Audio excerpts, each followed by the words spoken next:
Hunting tip. Literally, we're talking about broadheads today. Picking a good broadhead is almost as important as making a good shot. A good broadhead should do 5 things in no certain order. They need to pass through a broadside or slightly quartered away deer with proper heart double lung shot placement. They need to create damage to the tissue. They need to leave a very good blood trail. They need to shoot accurately and consistently. And they need to help compensate for small mistakes made by the shooter. If any one of the 5 things are missing, you risk not recovering your deer. These broadheads all have one thing in common. I have harvested deer with all of them. Here are my 2 choices: the Knapp Killzone 100 grain for compound bows, and either the Knapp crossbow Slingblade or the Tenpoint Evo X centerpunch. They seem to be about the exact same thing, and my guess is that Knapp makes both of them. I have been using the Knapp Killzone since 2012 or 2013. I think it was the first year they came out. I have never hit a deer with one and not recovered the deer within 100 yards of my stand. Most fell within 50 yards or less. There are several broadheads on the market similar to those I suggested. They should all work well. With that said, however, I have strong opinions of a couple of types to avoid. This is based on personal experiences and of friends' experiences. Avoid any broadhead with a razor blade cutting tip on the end. This includes the Knapp Killzone crossbow broadhead, the Rage Crossbow X broadhead, and the Rage cut-on contact. I would be doing a disservice if I didn't explain and show some examples. Using the Knapp Killzone, I have made 3 less than ideal shots on nice bucks. All 3 were recovered same day. One jumped the string and dropped at the shot. I hit him in the spine. My broadhead was able to penetrate the spine and the buck dropped and expired within 10 feet.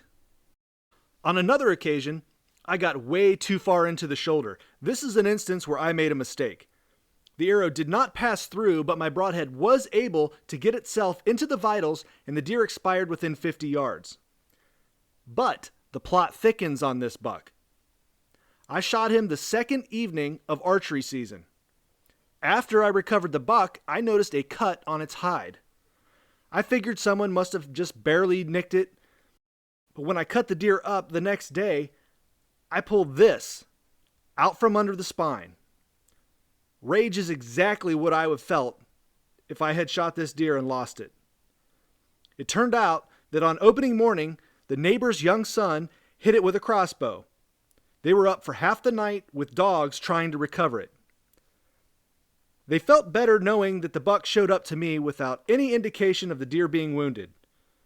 My opinion is that if the broadhead had a chisel tip instead of a razor blade, it would have penetrated far enough for the blades to open and sever the spine.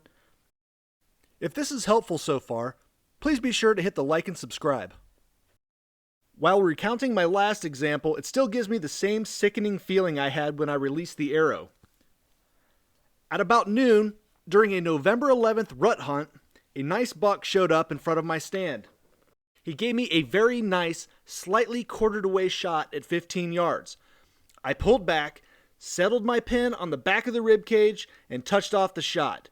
But at the same time, the buck quartered really hard, moving his hind quarter directly into the path of the arrow. I watched with sickness in my stomach as he ran off with 50% of my arrow sticking out of his hind quarter. I sat there for 2 hours, feeling sick for the buck and angry with myself. I just knew there was no chance for recovery, even though I thought I heard what sounded like the deer crash. After 2 hours, I got down and was able to locate a much better blood trail than I was expecting. About 60 yards later, I walked up on the buck, dead. By some miracle, the broadhead penetrated and opened up enough to sever the femoral artery. While you should never ever take an intentional shot like that, it's nice to know that using good equipment can sometimes cover for some of your mistakes. If you haven't noticed, we haven't talked too much about fixed blade broadheads. That's because I can't think of too many reasons to use them. I suppose I would consider using them if you were pulling less than 50 or 55 pounds with your bow. I guess there's a chance that a 2 or 3 blade fixed broadhead may penetrate a little better. Other than that, they require more adjustments when switching from practice points, and they make smaller holes generally, and they act like wind sails in flight.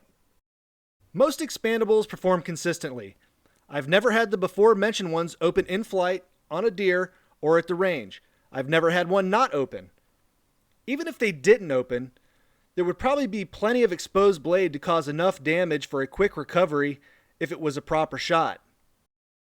In closing, my only other advice would be to avoid medieval and gimmicky looking broadheads.